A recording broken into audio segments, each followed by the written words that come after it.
आज हम लोग आर्द्रता जो है पढ़ेंगे। जलवायु विज्ञान का एक बहुत ही महत्वपूर्ण टॉपिक है ये। अगर आपको ये समझ में नहीं आता है, इसका आपका कंसेप्ट नहीं क्लियर है, तो आप जलवायु प्रक्रियाएं जैसे वर्षा, इन सब चीज़ों को आप अच्छे से नहीं समझ सकते हैं। जो लोग इसे रट लेते हैं उनके लिए खास रूप से वीडियो है कि आप आज इसे समझ लीजिए, फिर आपका जो है ये कभी आपको नहीं भूलेगा। बहुत ही सरल शब्दों में मैं समझाऊंगा। और इसको मैंने जो है क्रॉनिकल से ये चीज़ ले लिया है, तो इससे क्या होगा कि आपको जो है ये हमको लिखना नहीं पड़ेगा और इसके आधार पर मैं अच्छे से इसको आप समझा दूंगा। सबसे पहले देखिए, पढ़ते हैं जलमंडल और वायुमंडल में जो जल जो होता है वो तीन अवस्थाओं में मौजूद रहता है। गैसीय अवस्था में, जलवाष्प और तरल अवस्था में। तो जो जल की बूंदें या ठोस अवस्था हिमकण के रूप में रहता है। वायुमंडल में मौजूद अदृश्य जो जलवाष्प की मात्रा है वही जो है आर्द्रता कहलाती है। जो वायुमंडल में जलवाष्प मौजूद है वही जो है आर्द्रता है। ये जो है जलवाष्प जो है क्या होती है, एक धारण करने की क्षमता होती है। वायु में धारण करने की क्षमता होती है। सबसे पहला कॉन्सेप्ट यही है, धारण करने की क्षमता। जो जलवाष्प धारण करने की क्षमता है उसे उसे एक उदाहरण से समझते हैं। जैसे मान लीजिए कोई एक ये जो है पात्र ले लेते हैं, इसमें जल जो है मिला देते हैं और इसमें अब एक एक चम्मच चीनी डालते हैं। चीनी डालेंगे तो पहले कुछ चम्मच जब डालेंगे तो चीनी आराम से घुल जाएगी, लेकिन उसके बाद जो है चीनी क्या होगी, घुलेगी नहीं, आसानी से नहीं घुलेगी, नीचे बैठने लगेगी। तो अब ये इस पानी या जल का जो है एक सामर्थ्य है चीनी को घुलने का, उससे ज़्यादा चीनी इसमें नहीं घुल पाएगी। ये जो है पानी चीनी से सैचुरेटेड हो गया या संतृप्त हो गया। अब इसे और घोलने के लिए क्या होगा, अगर इसमें तापमान अगर इसका बढ़ा देते हैं, इसका अगर तापमान हम इसको गर्म कर देते हैं तो क्या होगा कि इसके अणुओं की जो है दूरी बढ़ जाएगी और ये चीनी घुल जाएगी। तो अगर तापमान जब बढ़ा देते हैं तो धारण करने की क्षमता जल के चीनी को बढ़ जाती है। उसी प्रकार जैसे चीनी वाला आप उदाहरण समझे, उसी प्रकार वायु में भी क्या होता है कि धारण करने की एक क्षमता होती है जलवाष्प।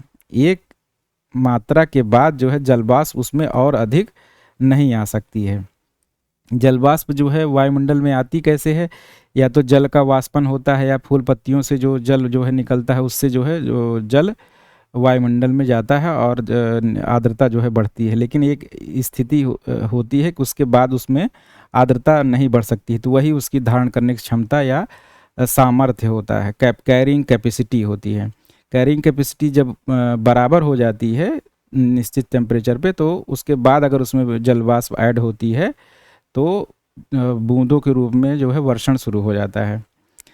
अब देखिए, अगर तब टेम्परेचर वायु का बढ़ा दिया जाए तो क्या होगा कि धारण करने की क्षमता जलवाष्प की बढ़ जाएगी, और अगर टेम्परेचर को कम कर दिया जाए तो धारण करने की क्षमता कम हो जाएगी। अब ये धारण करने वाली क्षमता अभी आप देख लिए, और अभी इसे फिर देखेंगे निरपेक्ष आर्द्रता के समय, सापेक्ष आर्द्रता और निरपेक्ष आर्द्रता के समय। अब जो है दूसरा जो कॉन्सेप्ट है ये है निरपेक्ष आर्द्रता। निरपेक्ष आर्द्रता क्या होती है कि हवा के प्रति इकाई आयतन में विद्यमान जलवाष्प की मात्रा को निरपेक्ष आर्द्रता कहा जाता है। इसे ग्राम प्रति घन मीटर के रूप में व्यक्त किया जाता है। यह सूचकांक विश्वसनीय नहीं है, क्योंकि तापमान वायुदाब में परिवर्तन के साथ हवा के आयतन में भी परिवर्तन हो जाता है, जिससे निरपेक्ष आयतन में परिवर्तन हो जाता है। अब देखिए, जो जलवाष्प जो है हवा में निश्चित टेम्परेचर पर एक्चुअल में है, एब्सोल्यूट ह्यूमिडिटी उसे कहते हैं। जैसे ये कोई मान लीजिए इतना क्षेत्र हम जो है ले रहे हैं, तो इसमें जो जलवाष्प की मात्रा है, जो जलवाष्प की मात्रा है वही जो है निरपेक्ष आर्द्रता है, एक्चुअल में जितनी आर्द्रता है। अब क्या होगा कि इसके टेम्परेचर के बढ़ाने पर और वायुदाब के बढ़ाने पर इसमें जो है कोई परिवर्तन नहीं आता है, लेकिन ये माना जाता है। लेकिन अगर जैसे टेम्परेचर अगर बढ़ा रहे हैं, अगर नीचे कोई जलीय सतह है तो उसमें जलवाष्प ऐड हो जाएगी तो निरपेक्ष आर्द्रता भी बढ़ जाएगी।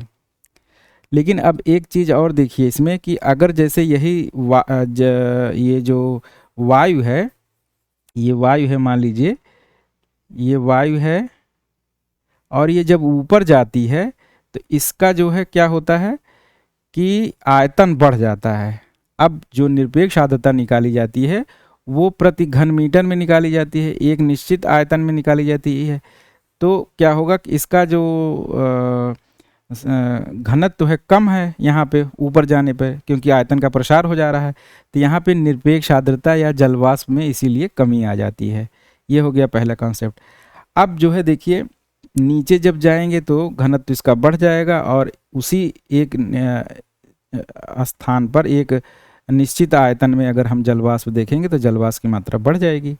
ये हो गया निरपेक्ष आर्द्रता। इसे एब्सोल्यूट ह्यूमिडिटी या वास्तविक आर्द्रता भी कहते हैं। ये हम जब सापेक्ष आर्द्रता निकालेंगे रिलेटिव ह्यूमिडिटी तो इसे कांस्टेंट मान करके ही चलेंगे। अब दूसरा जो है इसमें केवल विशिष्ट आर्द्रता देखते हैं, स्पेसिफिक ह्यूमिडिटी। अब देखिए निरपेक्ष आर्द्रता और स्पेसिफिक ह्यूमिडिटी विशिष्ट आर्द्रता में अंतर केवल इतना है कि जो निरपेक्ष आर्द्रता है उसे हम प्रति आयतन में जो है आयतन में प्रति ग्राम जितना आर्द्रता थी उसको निकाल रहे थे, लेकिन इसमें क्या करेंगे किलो के हिसाब से निकालेंगे। इसमें वेट का, विशिष्ट आर्द्रता मतलब स्पेसिफिक ह्यूमिडिटी को किलो के हिसाब से निकालेंगे, भार के हिसाब से। तो जब भार के हिसाब से निकालेंगे तो चाहे यहाँ तौलें चाहे यहाँ तौलें, 1 किलोग्राम चाहे यहाँ तौलें और चाहे यहाँ, मतलब ऊपर चाहे तौलें और चाहे नीचे तौलें, तब इसमें अंतर नहीं आएगा। चाहे ऊपर जाइए आप, जब अगर भार में लेंगे तो हम यहाँ पे भार इतना बड़ा भार लेंगे तब उसमें जितनी ग्राम जलवाष्प है उतना ही आएगा, और यहाँ पे छोटे में या इतने में जो है 1 किलोग्राम हो जाएगा तो उसमें जितना ग्राम होगा वो तौलेंगे। तो इसीलिए निरपेक्ष आर्द्रता की जगह पे विशिष्ट आर्द्रता का प्रयोग किया जाता है कि हाइग्रोमीटर से, कि इसमें किलो के हिसाब से निकाल लेते हैं।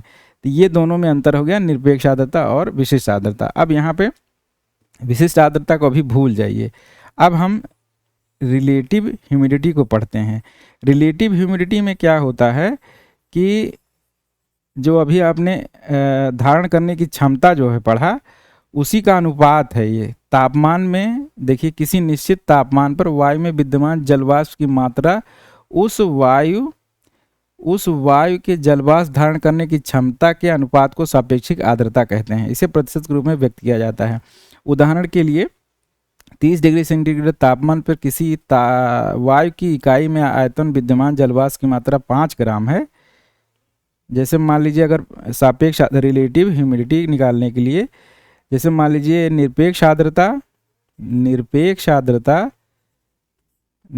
आर्द्रता बटे धारण करने की क्षमता जो है, उसकी धारण करने की क्षमता जो होती है, जलवाष्प धारण करने की क्षमता, उसको 100 से गुणा कर देंगे तो परसेंटेज हमारा निकल जाएगा। अब जैसे मान लीजिए किसी जलवाष्प में, किसी वायु में धारण करने की क्षमता 5 ग्राम है, नहीं 5 विद्यमान जो है 5 ग्राम है, और धारण करने की क्षमता देखिए इसमें कितना दिए हैं, धारण करने की क्षमता मान लीजिए 10 ग्राम है, जो भी कुछ है 10 ग्राम मान लीजिए धारण करने की क्षमता है, और उसकी जो है 100 से गुणा कर देंगे तो 5 दूनी 10, मतलब ये उसकी रिलेटिव ह्यूमिडिटी कितनी हो जाएगी, 50% हो जाएगी। अब इसे देखिए और आगे पढ़ते हैं और समझते हैं। इसी प्रकार जो तापमान पर जलवाष्प धारण करने की क्षमता जो है ये 50% हो जाएगी। अब यदि देखिए इसमें कॉन्सेप्ट देखिए, इसको थोड़ा सा बड़ा कर लेते हैं। हाँ, अब ये देखिए, जो यदि वाष्प द्वारा हवा में और अधिक मात्रा में जलवाष्प मिल जाए तो हवा की सापेक्षिक आर्द्रता बढ़ जाएगी। अब देखिए सापेक्षिक आर्द्रता हमने क्या निकाला कि निरपेक्ष आर्द्रता और बटा धारण करने की क्षमता गुणे 100। तो जो रिलेटिव ह्यूमिडिटी है वो किस पे निर्भर करेगी, निरपेक्ष आर्द्रता पे। निरपेक्ष आर्द्रता जितने ज़्यादा होगी उतनी ज़्यादा रिलेटिव ह्यूमिडिटी होगी, और निरपेक्ष आर्द्रता जो है रिलेटिव ह्यूमिडिटी किसके इन्वर्स होगी, धारण करने की क्षमता पे। धारण करने की क्षमता पे जितनी धारण करने की क्षमता उसकी बढ़ती जाएगी, रिलेटिव ह्यूमिडिटी उसकी घटती जाएगी। ये दोनों कंसेप्ट आप समझ लिए। तो अब इसको पढ़ेंगे और फिर समझेंगे। देखिए इसमें क्या कह रहे हैं कि अगर जलवाष्प ऐड हो जाए, जलवाष्प अगर ऐड हो जाएगी मतलब निरपेक्ष आर्द्रता बढ़ जाएगी तो रिलेटिव ह्यूमिडिटी भी बढ़ जाएगी। अब आपको ये समझ में आ गया होगा। यदि हवा का तापमान बढ़ा दिया जाए, तो अगर हवा का तापमान जब बढ़ा दिया जाएगा, तापमान अगर बढ़ा दिया जाएगा तो क्या हो जाएगी, धारण करने की क्षमता जो है उसकी बढ़ जाएगी। जब धारण करने की क्षमता बढ़ जाएगी, धारण करने की क्षमता के इन्वर्स प्रोपोर्शन है रिलेटिव ह्यूमिडिटी।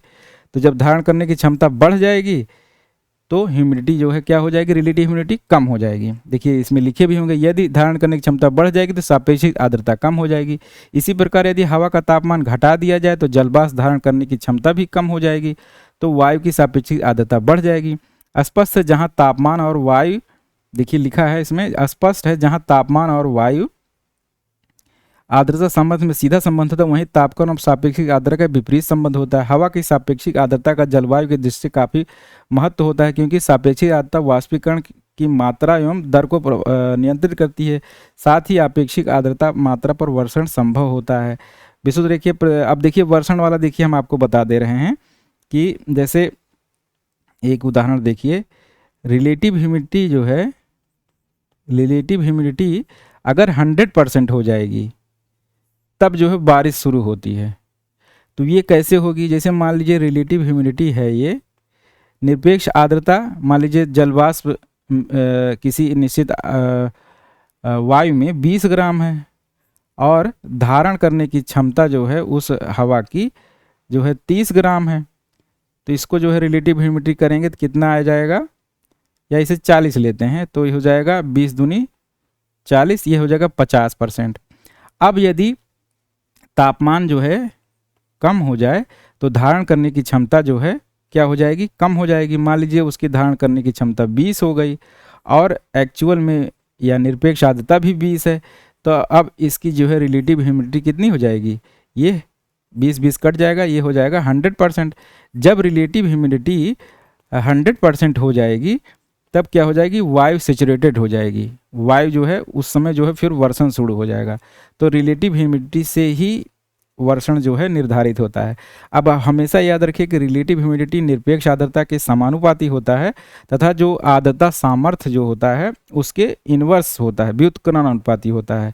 और आर्द्रता सामर्थ्य हम जानते हैं कि आर्द्रता सामर्थ्य तापमान बढ़ाने पर बढ़ जाता है और तापमान घटाने पर घट जाता है। तो तापमान बढ़ाने पर जब आर्द्रता सामर्थ्य बढ़ जाएगा तो रिलेटिव ह्यूमिडिटी उसके अपोजिट जो है कम हो जाएगी। उसका आप इसको संबंध ये आप समझ गए होंगे। अब देखिए विश्व रेखीय प्रदेशों में अधिकतम सापेक्षिक आर्द्रता होती है। अब इस क्यों होती है सापेक्षिक आर्द्रता अधिकतम, क्योंकि 30 उत्तरी और दक्षिणी अक्षांशों पर यह न्यून हो जाती है, उच्च अक्षांश की ओर पुनः बढ़ने लगती है। अब आप इसे जो है अच्छे से समझ पाएंगे कि क्यों रिलेटिव ह्यूमिडिटी ऐसा होता है। रिलेटिव ह्यूमिडिटी निरपेक्ष आर्द्रता के समानुपाती होता है और आर्द्रता सामर्थ्य के व्युत्क्रमण अनुपाती होता है। आर्द्रता सामर्थ्य कहाँ पे अधिक होगा, जहाँ तापमान अधिक होगा। तापमान अधिक जहाँ होगा वहाँ आर्द्रता सामर्थ्य अधिक होगा। अब देखिए दोनों गोलार्धों में 0 से 10 और 40 से 74 अक्षांशों के मध्य वाष्पन की अपेक्षा वर्षण अधिक होता है, जबकि 10 से 40 अक्षांशों के मध्य वर्षण की अपेक्षा वाष्पन अधिक होता है। तो जहाँ वाष्पन अधिक होगा वहाँ निरपेक्ष आर्द्रता या जो वाष्प होगी, एक्चुअल वाष्प होगी जो वायु में, वो अधिक होगी। यदि वायु किसी निश्चित तापमान अपने इतना जलवाष्प धारण किए हुए जितनी उसकी क्षमता है तो वायु का संतृप्त वायु कहलाता है।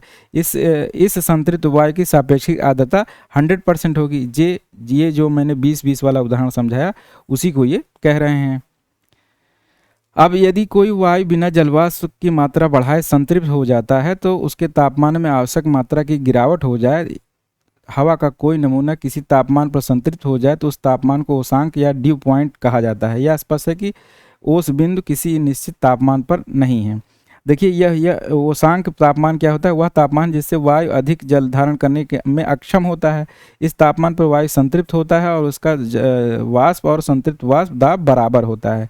देखिए इसे जो है मैंने यही समझाया कि ओसांक पॉइंट कहाँ पे होगा। जैसे मान लीजिए ये मैंने उदाहरण समझाया कि जैसे 20 पहले ग्राम जलवाष्प थी और उसमें मान लीजिए कहीं से ऐड नहीं हो रही है और धारण करने की क्षमता 40 है, लेकिन जब हवा जो है मान लीजिए कोई पर्वत है या किसी प्रकार से जो हवा ऊपर जब उठती है तब क्या होता है कि जो हो तापमान होता है वो गिरने लगता है। नॉर्मल लैप्स रेट जानते हैं हम लोग कि 6.5 डिग्री सेंटीग्रेड पर किलोमीटर जो है कम होता है। या जो शुष्क रुद्धोष्म दर होता है वो 10 डिग्री सेंटीग्रेड पर किलोमीटर होता है। अब इन दोनों में संबंध भी होता है, जो वायु स्थिर और अस्थिर होती है, इसको भी हम जो है समझाएंगे। लेकिन अभी आप यहाँ जो ओसांक बिंदु या ओसांक तापमान जो होता है, ड्यू पॉइंट होता है, क्या होता है कि जब मान लीजिए 50% इसकी आर्द्रता थी, जब तापमान और ऊपर गए तो तापमान कम हो गया, तब क्या हो गया, वायु के धारण करने की क्षमता मान लीजिए 40 थी तो 20 हो गई। अब यही जो है जितना तापमान पर ये वायु जो है मान लीजिए 15 डिग्री तापमान पर इसकी धारण करने की क्षमता 40 की जगह 20 हो गई, तो यही जो 15 डिग्री तापमान है उस पर ये इसकी ह्यूमिडिटी जो है 100 हो जाएगी, सापेक्षिक आर्द्रता। तो यही जो है इसकी संघनन पॉइंट या ओसांक तापमान हो गया 15 डिग्री सेंटीग्रेड। आप इसे संभवतः जो है समझ गए होंगे, नहीं समझ में आएगा तो वीडियो रिप्ले करके बार बार समझ लीजिएगा, तो मैं क्या कहने की कोशिश कर रहा हूँ आपको ये समझ में आ गया होगा। अब जो है इसे जो है आप लोग समझ लीजिएगा। फिर अगले वीडियो में हम जो है जो नॉर्मल लैप्स रेट होता है, जैसे 6.5 डिग्री सेंटीग्रेड तापमान पे पर किलोमीटर पे जो नॉर्मल लैप्स रेट होता है, और जो शुष्क रुद्धोष्म दर होता है वो होता है 10 डिग्री सेंटीग्रेड पर किलोमीटर।